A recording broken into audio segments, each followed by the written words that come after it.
Please make yourself comfortable and listen up. I was born in 1793 in Nantucket, Massachusetts. I came from a large family where we practiced the Quaker faith, which taught all people were created equal. My father, Thomas Coffin, worked in the whaling industry and raised us children to work hard. And my mother, Anna, ran a small store which kept us busy.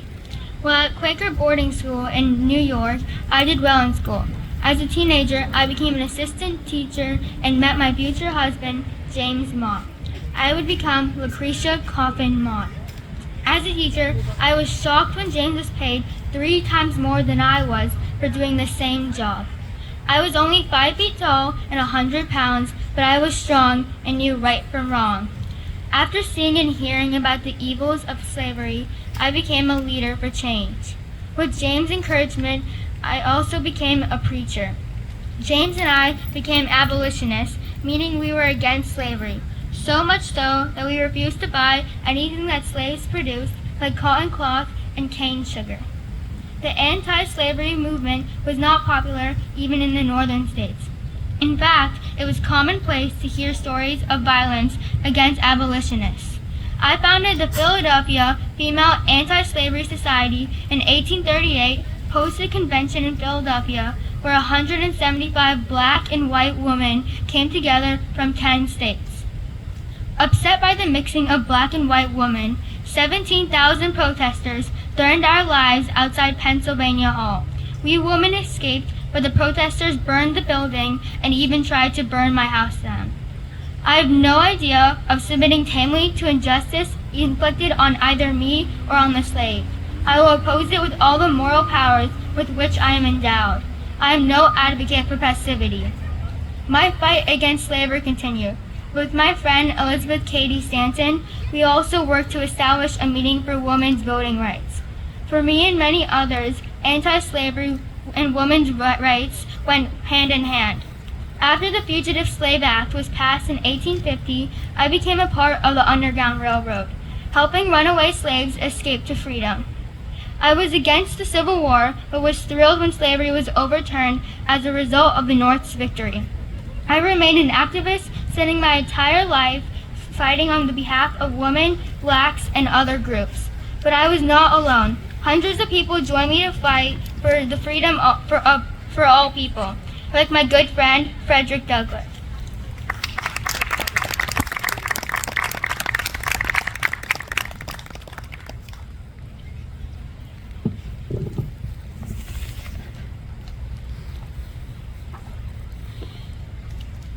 Ladies and gentlemen, my name is Frederick Douglass. I was born in a slave cabin in February 1818, near the town of Easton, Maryland. Separated from my mother when only a few weeks old, I was raised by my grandparents. At about the age of 6, my grandmother took me to the plantation of our master and just left me there. At 8 years old, I was sent to Baltimore to live as a houseboy with Hugh and Sophia Old, relatives of my owner. Shortly after my arrival, Miss Old, my new mistress, taught me the alphabet, but Mr. Old forbade her to continue because it was against the law to teach slaves how to read. But I took it upon myself to learn. Some know the value of education by having it. I knew its value by not having it. The neighborhood boys became my teachers. I gave them my food in exchange for lessons in reading and writing. At the age of 12, I purchased a copy of a popular school book which helped me to understand the power of words.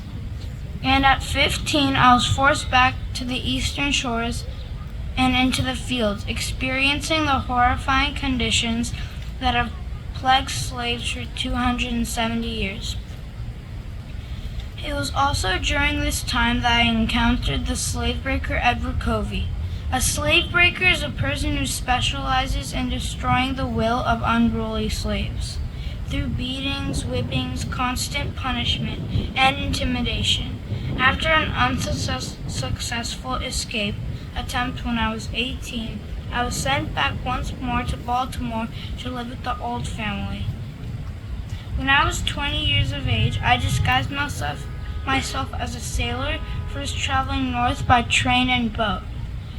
from Baltimore through Delaware to Philadelphia. That same night, I took a train to New York, where I arrived the following morning. I eventually landed in Massachusetts, where my new wife and I began to raise a family. Whenever I could, I attended anti-slavery meetings, and I became a lecturer for the Massachusetts Anti-Slavery Society. This work led me into public speaking and writing. I also participated with my friend Lucretia Mott in the first Women's Rights Convention at Seneca Falls, a meeting of women trying to ensure the same rights and opportunities given to men. I was now free in the North, but I was still considered a slave in the South. Soon I was so famous that I had to move to England so that my former owner couldn't capture me and force me to return to Maryland. In 1847, my friends raised enough money to buy my freedom from my owner, and I returned to the United States. I was internationally recognized as an abolitionist, a worker for justice and equal opportunity, and a defender of women's rights. I even became a trusted advisor to Abraham Lincoln. I sought to embody 3 keys for success in life. 1. Believe in yourself. 2. Take advantage of every opportunity. 3. Use the power of the spoken and the written language to effect positive change for yourself and society.